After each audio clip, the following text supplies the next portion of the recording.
একটা বিবাহিত মেয়েকে একবার প্রশ্ন করা হয়েছিল, আচ্ছা আপনার কাছে কি মনে হয়, আপনার বিয়ের পর আপনার স্বামীর বাড়িতে এবং আপনার নিজের বাড়িতে আপনার মূল্য বেশি নাকি আপনার স্বামীর মূল্য বেশি? তখন ওই বিবাহিত মেয়েটা প্রশ্নের উত্তরে বলেছিল, আমার কাছে মনে হয় আমার চেয়ে আমার স্বামীর মূল্যই সব জায়গায় অনেক বেশি।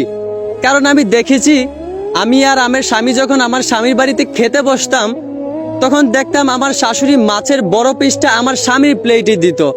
ভাবতাম হয়তোবা তার নিজের মা বলে, কিন্তু তারপর যখন আমি আমার নিজের বাবার বাড়িতে খেতে বসতাম, তখনও দেখতাম আমার নিজের মাও মাছের বড় পিসটা আমার স্বামীর প্লেটে দিত।